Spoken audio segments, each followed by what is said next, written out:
Good morning दोस्तों। तो आज हम लोग शुरू करने वाले हैं पृथ्वी की आंतरिक संरचना। ठीक है, पृथ्वी की जब आंतरिक संरचना पढ़ते हैं तो उसमें एक आते हैं कहता है हाइपोसिमेट्रिक कर्व आता है। मतलब जो ये वाला डायग्राम आप देख रहे हैं, बिल्कुल ये वाला, इसे बोलते हैं हाइपोसिमेट्रिक कर्व। ठीक है, इस कर्व को हम लोग एक्सप्लेन करेंगे बिल्कुल। तो एक्सप्लेन हम इसको ऐसे करते हैं कि जैसे मान लीजिए ये बहुपर्पटी है। ठीक है, तो बहुपर्पटी में जो ये वाला स्ट्रक्चर होता है ना, बिल्कुल ये, ठीक है, तो इसकी मोटाई बहुत कम होती है। मतलब जैसे मान लीजिए कि आप देखिए, पहले आपने ऐसे पृथ्वी देखा होगा। ठीक है, पृथ्वी देखा होगा ऐसे। तो इसको जब इसको काटेंगे ना, ऐसे बिल्कुल काट देते हैं, निकाल देते हैं, तो यहाँ पर देखो यहाँ तक क्रस्ट होता है। फिर उसके बाद यहाँ से यहाँ तक मेल्टन होता है, मेंटल।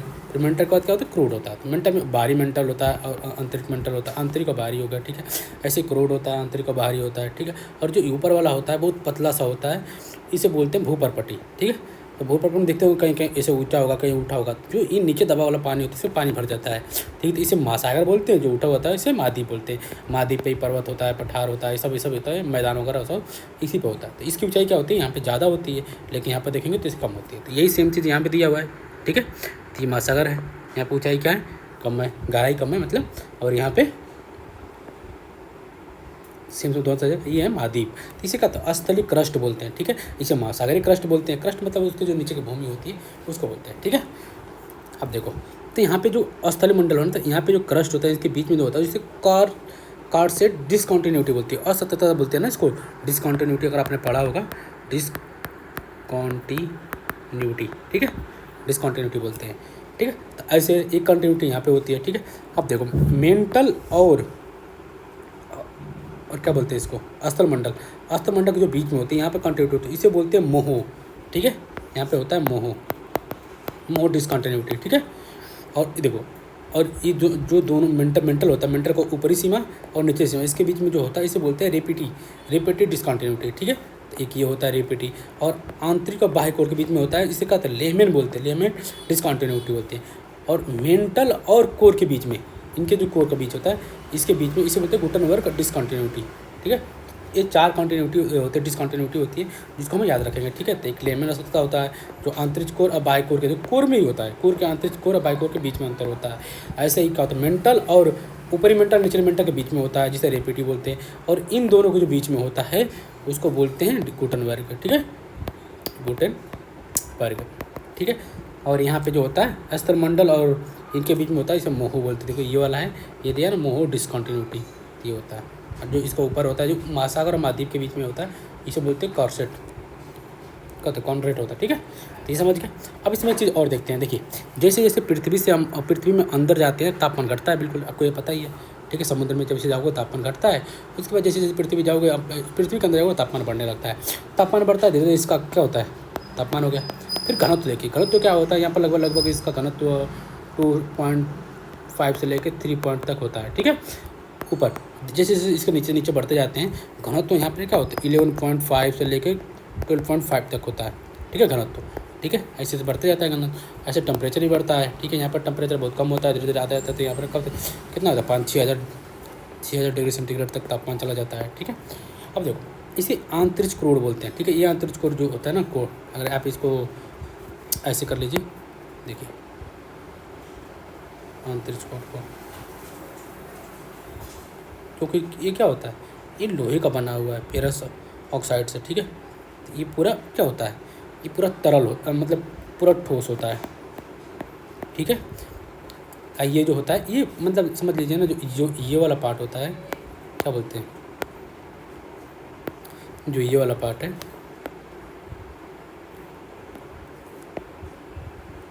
जो ये वाला पार्ट, ये ना समझ लीजिए जैसे प्लास्टिक होता है ना, प्लास्टिक की तरह थोड़ा तरल होता है। ठीक है, तरल होता है प्लास्टिक की तरह। प्लास्टिक का तो मुड़ोगे तो मुड़ जाएगा, इधर कहोगे तो उस तरह होता है, मतलब पूरा तरल नहीं होता, पूरा प्लास्टिक तरह होता है। ठीक है, ये बाहरी क्रोड है, ये भी है, ये भी तरल होता है। ठीक है, इसको भी कर लीजिए। ठीक है, या इसको मैं कर देता हूँ पीला से, ऐसे कर लीजिए। ठीक है, ये तरल होता है। ठीक है, ये हो गया। अब देखिए, ये दोनों क्या होते हैं, तरल होते हैं, प्लास्टिक की तरह, प्लास्टिक की तरह। ठीक है, और ये जो होता है ये ठोस होते हैं। ठीक है, ये बहुत प्रॉपर्टी है, ये भी ठोस है। ठीक है, ये भी लगभग, ये भी लिक्विड की तरह ही होता है, मतलब उतना वो नहीं होता, पूरा ठोस नहीं होता। ठीक है, अब समझ गए। अब ये भी हो गया। अब जैसे इस गहराई बढ़ेंगे वो भी समझ गए। ठीक है, कौन कौन से बोलते हैं यहाँ पर सियाल मिलता है। ठीक है, सियाल मतलब होता है सिलिका एल्युमिनियम। हाँ, सियाल तो सिलिका एल्युमिनियम होता है। सीमा बोलते हैं, सीमा मतलब सिलिका और मैग्नीशियम बोलते हैं। फिर Fe बोलते हैं। फेरस नीफे बोलते हैं ना, नीफे नाम सुने होगा ना, नीफे। निकिल और फास्फोरस किसमें क्या मिलता है, क्रूड में मिलता है। यहाँ पर नीफे इसे बोलते हैं, यहाँ नहीं मिलता है। यहाँ पे का सीमा बोलते हैं, सिलिका और मैग्नीशियम पाया जाता है। यहाँ पे का सियाल बोलते हैं, सियाल मतलब होता है SiAl, तो सिलिका और एल्युमिनियम। ठीक है, तो जो ये वाला एरिया है, ये वाला यहाँ पे मिलता है, सिलिका की मात्रा ज़्यादा होती है। ठीक है, यहाँ पर सिलिका और सीमा होता है ना, सिलिका और मैग्नीशियम यहाँ पर ज़्यादा पाया जाता है। यहाँ पे क्या है, निफे है, निकिल और फेरस, मतलब आयरन की मात्रा ज़्यादा है। ठीक है, ये समझिए। अब देखो पृथ्वी का औसत तापमान कितना है, 14 डिग्री सेंटीग्रेड है, हमने भी पढ़ लिया। ठीक है, क्रस्ट का जीरो डिग्री सेंटीग्रेड भी होता है। क्रस्ट पर 0 डिग्री सेंटीग्रेड भी होता है, जहाँ पर हिम होते हैं, कहीं पे हिम का तापमान घट जाता है और रेगिस्तान होने पर वहाँ पर तापमान बढ़ भी जाता है। जहाँ पर रेगिस्तान होता है, जहाँ गर्मी होती है, वहाँ पर तापमान ज़्यादा होता है। जहाँ पर हिम होता है, जैसे मान लीजिए हिमालय ले लीजिए, हिमालय पर क्या टेम्परेचर 0 में भी होता है। ठीक है, लेकिन थार का मरुस्थल देख लीजिए, भारत में एग्जाम्पल दे रहे हैं। ठीक है, तो थार के मरुस्थल में क्या होता है, वहाँ पर टेम्परेचर ज़्यादा होता है, लगभग वहाँ पर का 57 डिग्री सेंटीग्रेड होता है। नॉर्मल टेम्परेचर ही वहाँ पर 50 डिग्री है, पूरे साल 50 डिग्री जाता है। ठीक है, अब देखो पृथ्वी का औसत घनत्व होता है 5.5 होता है। मैंने बताया था अभी, यहाँ पे देखो जो क्रस्ट होता है ना, यहाँ पर घनत्व कितना है, 3.5 के लगभग है। ठीक है, जैसे जैसे इसको अंदर जाते हैं तो यहाँ पे आते हैं 12.5 तक होता है घनत्व। घनत्व कैसे बढ़ रहा है, यहाँ पर देख रहे हैं 3.5, यहाँ पर का 4.0, यहाँ पर 5.0, यहाँ पर 6.0, ऐसे बढ़ रहा है। ठीक है, अब देखोगे तो घनत्व बढ़ रहा है, लेकिन ओवरऑल पृथ्वी का घनत्व कितना होता है, तो 5.5। ठीक है, ये हम बात को याद रखेंगे। ठीक है, अब देखो आउटर क्रस्ट को लिथोस्फीयर क्या होता है, लिथोस्फीयर के रूप में जानते हैं। जो ये आउटर क्रस्ट है ना, जो ये वाला क्रस्ट है, ठीक है, आउटर, इसे लिथोस्फीयर भी कहते हैं। जो ये वाला बीच वाला क्रस्ट है ना, इसे लिथोस्फीयर कहते हैं, आउटर क्रस्ट। ठीक है, अब इसी चीज़ को ना आप एक चीज़ समझिए। ठीक है, अब इसी को हम ना डायग्राम के रूप में ना समझेंगे। ठीक है, अब देखिए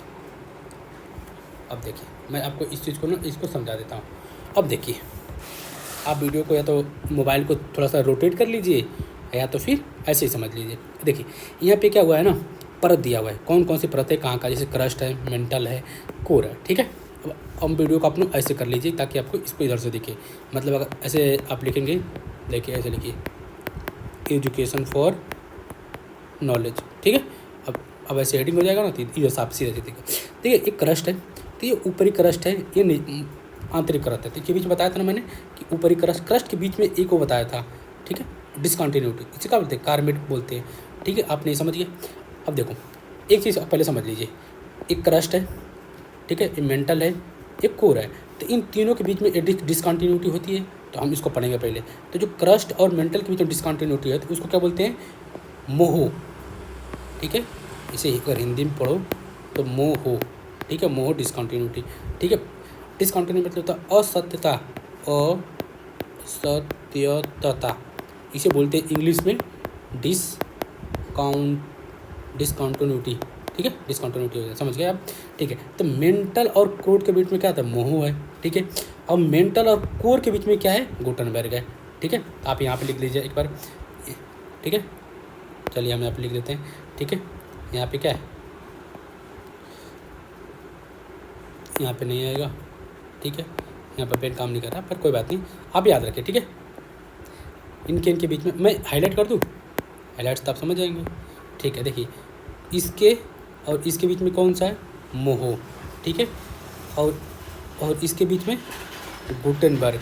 ठीक है, इनके बीच में। ठीक है, यहाँ पे क्या है, मोह, यहाँ पे है गुटेनबर्ग। किसके बीच में, क्रस्ट और मेंटल के बीच में मोह, और मेंटल और कोर के बीच में गुटेनबर्ग। यहाँ तक याद हो गया। अब देखिए क्रस्ट के जो ऊपरी क्रस्ट होता है, बाई क्रस्ट होता है, इसके बीच में क्या होता है, कारसीट डिसकंटिन्यूटी होता है। कार्नेट इसको बोलते हैं, कार्नेट। देखिए कार्नेट डिसकंटिन्यूटी इसके बीच में, क्रस्ट के बीच में होता है। और मेंटल के बीच में कौन सा होता है, दो मेंटल के बीच में पढ़ा था ना अभी, ये बताओ यार, रेपिटी बोल गए आप लोग, ठीक है। अब देखिए मोह के इसके बीच में रेपिटी, और कोर के जो दो कोर है, कोर के बीच में क्या होता है, लेहमेन डिसकंटिन्यूटी। आपने एक चीज़ तो समझ गया, ठीक है। कि अब देखिए एक तो क्या होता है दोनों क्रस्ट के बीच में होता है, और एक क्या होता है इनके बीच में भी होता है। तो जो क्रस्ट है इसके बीच में क्या बोलते हैं, कार्नेट बोलते हैं, और ठीक है मेंटल के बीच में जो है उसको रेपिडी बोलते हैं, और कोर के जो बीच में है उसे क्या होता है लेमेन बोलते हैं। गुटनबर्ग है और यहाँ पर क्या है मोहो है, इन दोनों के बीच में, ठीक है। एक चीज़ हो गया, चलिए अब दूसरी चीज़ हम देखते हैं, ठीक है। अब देखिए जैसे जैसे आप क्या होता है ना गहराई में जाते हैं, किलोमीटर होता है, किलोमीटर मतलब होता है ये पृथ्वी के अंदर होता है, ठीक है। अगर आप समझ जाएंगे ऐसे तो ऐसे देखिए, अब ये हमारा देखे थे अर्थ, तो जैसे हम अंदर जा रहे थे तो वो गहराई बोलते हैं इसको, ठीक है। अब देखिए 11 किलोमीटर जाएंगे, जो ऊपरी क्रस्ट है कहाँ कब तक कहाँ से है, यहाँ जो पृथ्वी का सरफेस है इसे लेके 11 किलोमीटर अंदर तक, ये 11 किलोमीटर है, इसके अंदर तक यहाँ तक की बात हो रही है। ऊपरी में अंतरिक्ष में क्या होता है 28 किलोमीटर तक जाते हैं, तो उसे हम अंतरिक्ष की बात करेंगे, ठीक है। तो क्रस्ट कहाँ तक है 28 किलोमीटर तक हम मान के चलते हैं, ठीक है। 28 से 30 किलोमीटर मानते हैं, ठीक है। अब 28 किलोमीटर यहाँ तक दिया, तो ये क्या होता है जो ऊपरी क्रस्ट है ना, देखो आपने बताया था, ठीक है, वो ठोस होता है, ठीक है। आपको दिखा दे एक बार, देखो हमने बताया था ना ये वाला क्रस्ट क्या ठोस है, ठीक है, ऊपरी क्रस्ट। लेकिन जो ये वाला है ये लिक्विड है, ठीक है। तो पहले आप इस पर ध्यान दीजिए, ठीक है, ठोस है, ठीक है। तो इसका घनत्व कितना 2.5 होता है, तो मैंने बोला था ना क्रस्ट का घनत्व कितना 3 तक होता है, तो 2.5 से लेकर 3 तक होता है, ठीक है। तो ये हो गया, जैसे जैसे बढ़ रहा है अंदर की तरफ जा रहे हैं क्रस्ट, देखो 13.6 तक हो गया। हमने बताया था बाहरी कोर का क्रस्ट कितना होता है 12.5 होता है, 12.5 से लेकर 13 तक होता है, ठीक है, ठीक है। लेकिन ओवरऑल हम अगर घनत्व की बात करेंगे तो कितना होता है 5.5 घनत्व होता है, 5 है, 5.5 है। तापमान क्या होता है ऊपरी का क्रस्ट का 500 डिग्री सेंटीग्रेड भी होता है, 0 डिग्री सेंटीग्रेड भी होता है, ठीक है। लेकिन जब धीरे धीरे जाते 6000 डिग्री सेंटीग्रेड तक हो जाता है क्या होता है कोर का टेम्परेचर, ठीक है। ऐसे दाब भी होता है, दाब ऊपर कम होता है, जैसे ज़्यादा 350 तक दाब चला जाता है, ठीक है। ऐसे का तरंगे होती है, तरंगों की वो बढ़ जाती है, फिर ग्रेनाइट चट्टानें होती हैं, ये भी हो जाती है। अब देखिए जो कोर होता है, कोर का जो बाहरी एक तरल होता है, ठीक है, हमने पढ़ा था, आपने देख लीजिए ये तरल हमने पढ़ा था ना, इस तरल होता है, ठीक है। लेकिन जो आंतरिक कोर होता है ये ठोस होता है, हमने ये भी पढ़ा था। मेंटल होता है, तो मेंटल को उपला वाला क्या होता है लगभग उतना नहीं, तो प्रैक्सी मतलब होता है ना कि समझ लीजिए कि प्रैक्सी मतलब कि प्लास्टिक की तरह होता है, वो प्लास्टिक की तरह गाढ़ा होता है उसको बोलते हैं प्रैक्सी। लेकिन नीचे वाला क्या होता है थोड़ा ठोस होता है, ठीक है। ऐसे आंतरिक कोर जो ऊपर वाला कोर का है ठोस है, जो नीचे वाला का है थोड़ा द्रव में देखिए कोर का एक द्रव्य है, नीचे वाला ठोस है, एक ठोस है, नीचे वाला द्रव्य है, ऐसे ही, ठीक है। गहराई भी देख लिया हमने, विशेषता भी देख लिया, ठोस द्रव कौन कौन सा होता है, घनत्व भी देख लिया, तापमान भी देख लिया, दाब भी देख लिया, और क्या भूकंपी तरंगे कैसे कैसे बिहेव करती है ये भी देख लिया, चट्टान कौन कौन सी होती है ये भी देख लिया। अब देखिए जो ये होता है क्रस्ट होता है ना, इसमें सिल्क की मात्रा ज़्यादा होती है, हमने पढ़ा था ना। मेंटल होता है उसमें सीमा की मात्रा ज़्यादा होती है। फिर जो कोर होता है उसमें नीफी मतलब निकिल और फॉस्फेरस मतलब लोहा की मात्रा किसमें ज़्यादा होती है कोर में, ठीक है। यहाँ पर दिया ना निफे। लेकिन अब मेंटल की बात करेंगे तो मेंटल में यहाँ पर इसका सीमा ज़्यादा होती है। सीमा मतलब होता है, समझ गए, सीमा मतलब होता है सिलिका, अब एम से वो कहता है मैग्नीशियम, ठीक है, मैग्नीशियम बोलते हैं, ठीक है, मैग्नीशियम ज़्यादा होता है। और जो क्रस्ट होता है इसमें क्या होता है, इसमें सिलिका और एल्युमिनियम की मात्रा होता है, सियाल बोलते हैं इसको। तो क्या होता है सिलिका और एल्युमिनियम होता है, ठीक है। तभी समझ गया, ठीक है। तो ये इतना चार्ट आपको ना पीटी के लिए प्रीलिम्स के लिए ऐसे ही चार्ट बनाने चाहिए। ऐसे चार्ट को आपको 10 से 15 मिनट में आप 10 से 15 मिनट लगाएंगे, पूरा रिवीजन हो जाएगा, ठीक है। तो ये हो गया, चलिए हम आगे बढ़ते हैं, ठीक है। अब इसी चीज़ को हम थोड़ा डिटेल पढ़ लेंगे, ठीक है। भौगोलिक एच और का चुंबकीय दूरी का एच के बीच की दूरी का तो 10 से 11 डिग्री झुकाव होता है। चुंबकीय दूरी का देखो, चुंबकीय उत्तरी ध्रुव लगातार संलयन का चेंज होता रहता है। अभी पृथ्वी की जो चुंबकीय ध्रुव है वो लगातार चेंज होता रहता है, ठीक है। देखो पृथ्वी का उत्तरी ध्रुव, पृथ्वी का दक्षिण ध्रुव होता है। अच्छा देशा से इसमें दिया हुआ है, ठीक है। कि 80.65 नॉर्थ में था, ठीक है, उसका अब फिर यहाँ से लेके यहाँ तक था, फिर अब लेके यहाँ से यहाँ तक होता, क्या होता है चेंज होता रहता है, वही बता रखा है, ठीक है। चुंबकीय विषुवत रेखा भारत के थंबा नामक स्थान से गुजरती है। जो भारत का जिसे जो इंडिया है ना, आपने इंडिया का डायग्राम को देखा होगा ना, ऐसे करके आपने ऐसे से पढ़ा होगा, ऐसे यहाँ से ऐसे इंडिया, ठीक है। तो यहाँ पर देखो थंबा जो स्थान है वहाँ से होकर गुजरता है। विद्युत चुंबकीय रेखा है, जहाँ पर चुंबकीय क्षेत्र में उन बिंदुओं को मिलाने वाली रेखा नति ढाल शून्य होता है उसे चुंबकीय विषुवत रेखा कहते हैं। वर्तमान अध्ययन से प्रमाणित होता है कि चुंबकीय उत्तरी ध्रुव की 55 किलोमीटर वर्ष की दर से 55 किलोमीटर प्रति वर्ष के दर से उत्तर से पश्चिम की ओर प्रवाहित हो रहा है। इसकी दर दिया 55 किलोमीटर, देखो 55 किलोमीटर प्रति वर्ष, 1 किलोमीटर 55 किलोमीटर, इतना तीर से क्या हो रहा संचलन हो रहा। जबकि आपने प्लेट टाइटैनिक्स पढ़ा होगा। मैं आपको एक चीज़ बताता हूँ, प्लेट टाइटैनिक्स जब आपने पढ़े होंगे ना तो उसमें बताता होगा प्लेटों जो प्लेट हो जाती है, जैसे मान लीजिए ये मैं क्या बता रहा हूँ आपको, समझ लीजिए ना, एक ऐसे समझ लीजिए ये उत्तरी अमेरिका है, ठीक है, उत्तरी अमेरिका, इसकी जो प्लेट होती है ना ऐसे संचालन कर रही है, ठीक है। जब ये प्लेट इधर संचालन करती है, पैसिफिक सागर जो प्लेटें हैं, ये पैसिफिक सागर है, उसकी प्लेट इधर संचालित करती है, ठीक है। इन दोनों का टकराव से क्या होता है, अपने एंडीज पर्वत बना है, तो इनको जो संचरण है ना, जो प्लेटें हैं, इनका संचलन कितना है, 5 सेंटीमीटर प्रति वर्ष। कितना 5 सेंटीमीटर, मतलब समझिए ना, 1 सेंटीमीटर हुआ 5 सेंटीमीटर, इतना सा, इतना एक वर्ष में इतना संचरण कर रही हैं। लेकिन जबकि इसका कितना संचरण है, 55 किलोमीटर प्रति वर्ष। इसका चुंबकीय क्षेत्र बहुत तेज़ी से बदलता रहता है, ठीक है। ब्रह्मांड की उत्पत्ति है, ठीक है, 15 से 16 अरब वर्ष पूर्व हुआ था। वैज्ञानिक निकाय बिग बैंग थ्योरी हमने पढ़ा होगा, ठीक है। ब्रह्मांड उत्पत्ति का सिद्धांत देता है। फिर प्लेट विवर्तनीय सिद्धांत पढ़ेंगे, ठीक है। पृथ्वी के वर्तमान उत्पत्ति स्वरूप का निर्माण कैसे हुआ इसके बारे में पढ़ते हैं, ठीक है। पृथ्वी से संबंधित कुछ प्राचीन मत है जो दैत्यवादी बोलते हैं, अदैत्यवादी बोलते हैं। दैत्यवादी जो होता है ना, वो मानते हैं कि पृथ्वी का टकराव हुआ था, ठीक है। दो पिंडों के टकराव से जो पृथ्वी का जन्म हुआ था। जैसे मान लीजिए ब्रह्मांड में कारण 2 पिंड थे, ठीक है, उनका टकरा गए, जब टकराए उनका उससे क्या हुआ, 2 पिंड बने, ठीक है। तो जब 2 पिंड बने, जब टकराए तो टकराव टूटा हुआ, जब उन पर अलगा हुआ से वो धीरे धीरे एक मतलब एक टाइम पीरियड में बहुत लंबा टाइम पीरियड लगा होगा। उस लंबा टाइम पीरियड में क्या हुआ, ठंडा हुआ। जब ठंडा हुआ होगा तो धीरे धीरे उसमें बहुत सारी ज्वालामुखी निकली, वो सब विस्फोट हो रहे थे, तो उसमें बहुत सारे गैस जलवाष्प वगैरह सब निकले। धीरे धीरे फिर ठंडा हुआ। फिर जैसे मान लीजिए यहाँ पर पृथ्वी, ये बहुत एक दहकता हुआ पहले आग का गोला थी, ठीक है। जैसे ज्वालामुखी फट रही, इधर से ज्वालामुखी फट रही, इधर से ज्वालामुखी, इधर से ज्वालामुखी, इधर से ज्वालामुखी, मतलब चारों तरफ ज्वालामुखी फट रही। तब जाहिर सी बात, जब ज्वालामुखी फटेगी तो इसमें से क्या निकलेगा, धूल कण निकलेगा, ठीक है। फिर इसमें जलवाष्प भी निकलेगा, बहुत सारी गैसें निकलेंगी, ठीक है, बहुत सारी। अब का जलवाष्प निकलेगा तो ऊपर से संघनन होगा। फिर जब संघनन होगा तो फिर क्या होगा, जिसे मान जलवाष्प इधर आ गया तो धीरे धीरे क्या होगा, बारिश होगी। तो ऐसे ही 400 मिलियन वर्ष तक बारिश होती रही। और फिर जब बारिश होती रही, धीरे धीरे पृथ्वी का ऊपर से ठंडा होती गई। जब ठंडा हुई, ऐसे जो गैसें निकले थे वातावरण में यहीं पे फैले रहे।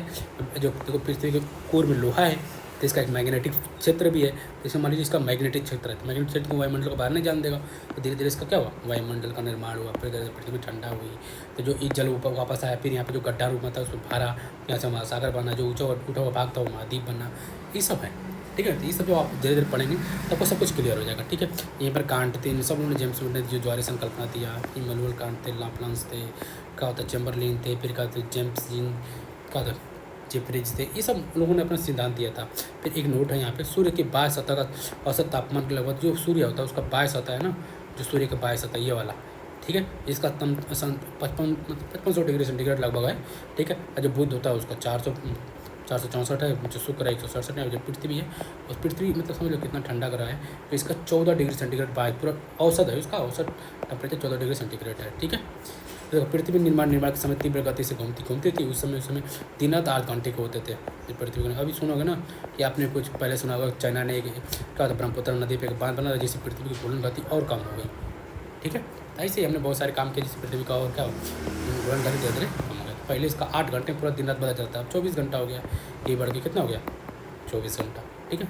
अब जीवन की उत्पत्ति कैसे हुआ, आप देखो, इसको पढ़ने के लिए हम पहले वायुमंडल का निर्माण कैसे हुआ, ठीक है, पृथ्वी का वायुमंडल कैसे बना, फिर वहाँ पर महाद्वीप कैसे बने, फिर महासागर कैसे बने, आप ये भी पढ़ेंगे ना, ठीक है, महासागर पढ़े। फिर जीव जंतु आए, जीव में कौन से आए, एक कशेरुकी, बहुकशेरुकी, फिर धीरे धीरे इनका विकास हुआ, फिर पेड़ पौधे बने, फिर जीव जंतु बने, फिर उसके बाद धीरे धीरे मानव का निर्माण हुआ। ये सब एक बहुत लंबा टाइम पीरियड है, ठीक है, ये सब हुआ, ठीक है। फिर पृथ्वी का इतिहास पढ़ेंगे, कौन से है, ठीक है।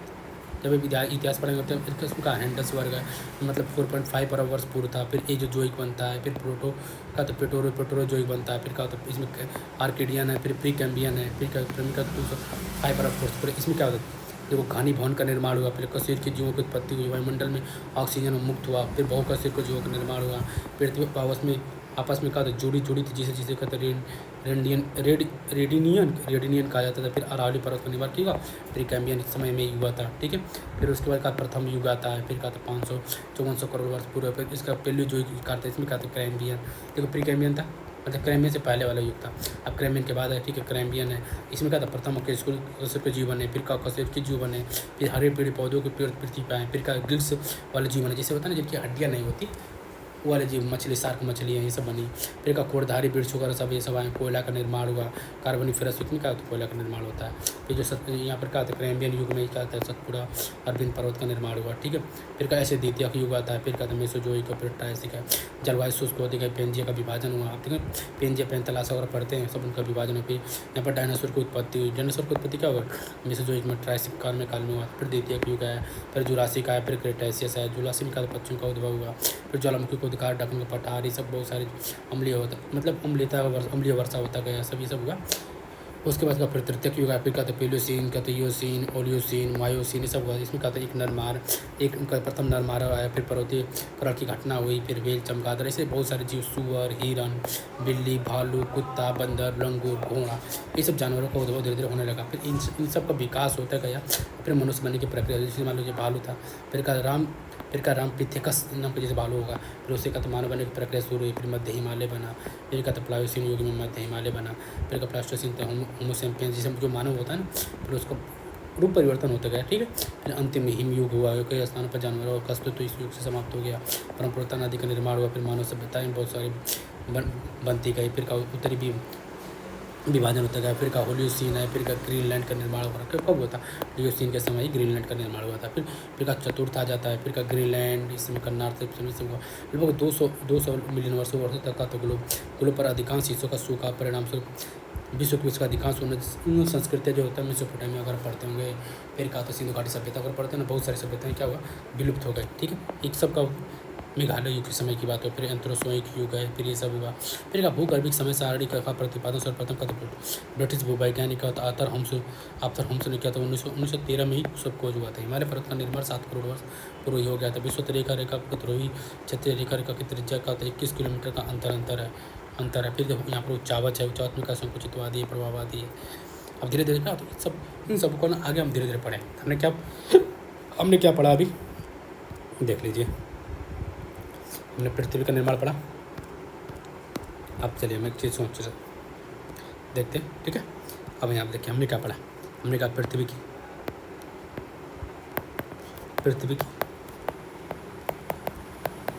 आंतरिक संरचना, पृथ्वी का हमने आंतरिक संरचना पढ़ा, ठीक है।